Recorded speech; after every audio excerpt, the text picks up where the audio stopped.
So, some unfortunate news coming out of the land of the rising sun as of a couple weeks ago. If you are not aware, the grassroots drift circuit Ebisu fell victim to quite the natural disaster a few weeks ago. And it's not looking too good. So we're going to talk about what happened and what the card community around the world is doing to help. So, if you are new here, my name is Zach, and I am quite tired, so this is going to be a bit of a quickie. A few weeks ago, there was a 7.3 magnitude earthquake off the coast of Japan, and the shockwave caused significant damage in the northeast region. Caused some roadways to collapse and be destroyed, damaged some railway systems, and in the mountainous regions it caused some pretty nasty landslides, and unfortunately Ebisu found itself in the wake of those landslides. A good portion of the track has been just completely buried under mud and rocks that looks like it collapsed off of the upper portion of the track, and it's not looking too good. As you can see in some of the photos that I'm showing you, it goes down several hundred feet, and you really can't even tell there was ever a road there at all. The landslide also hit a bunch of bleachers, and it caused a few paddocks to collapse, and it crushed some vehicles inside of those paddocks. Unfortunately, a few drift cars didn't make it out. So they're going to have to rebuild some buildings on top of rebuilding the track itself. Some portions of the track that weren't necessarily buried still suffered a lot of damage, probably from just the shockwave of the landslide.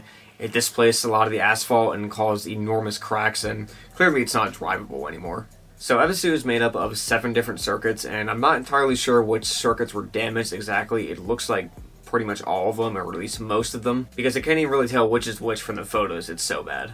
But honestly, this is a real shame because Ebisu is such a legendary circuit and still holds so much significance in the modern drift scene today. It's been around for a very long time. It's very famous for hosting a lot of the early D1 Grand Prix events, and it honestly just boosted the popularity of drifting in general. It's also very famous for its Matsuri event, which is just like literally a day straight of drifting, just all day and all night. It looks absolutely insane on videos. I can't even imagine what it would be like to attend in real life. There's also a company out there called Power Vehicles, I believe, and what they do is that when you come to Japan as a tourist and you want to visit Ebisu, they will sell you a car to drive on the track, mostly JZXs. I think they have some R32s and S chassis. But the way that works is that you can go there and they will sell you a car, and when you're done and you are leaving Japan, you can sell the car back to them for a portion of what you paid for it, or you can pay a monthly or yearly fee, I think, to keep the car there, and that way whenever you go back to Japan you want to drive the track again, you'll have a car ready to drive.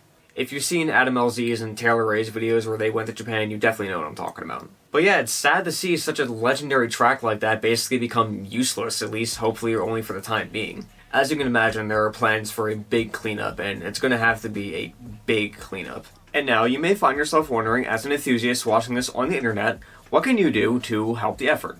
Well, what you can do is grab a shovel and meet me at the Philadelphia Naval Shipyard tonight at 4:30 a.m. First class freight to Japan leaves at 6:30 sharp, and then we're hopping that ship, boys. Or if you'd like the easy way, Adam LZ did start a GoFundMe a few days ago with the goal of raising $100,000, and currently, as I'm making this video, it's around $75,000. And just a couple dollars is all it would take. I threw in a couple bucks because, honestly, I would really love to visit Ebisu and hopefully even drive it one day, and that'd be pretty hard when it's buried under 10 tons of mud and rock. I've heard somewhere that it would require about $2 million to repair. Honestly, for fixing a racetrack, $2 million sounds like it's kind of on the low end of things, but I mean, it is a relatively simple track, so it may be that much. I'm not entirely sure, but a fundraiser of $100K would definitely help. I really hope to see this track make a full recovery someday soon, and I have faith Japan can be pretty resilient when it comes to natural disasters. Time will tell. Alright, with all that being said, I will see you guys next week. As for the rest of you, we sail at dawn. Alright, goodbye.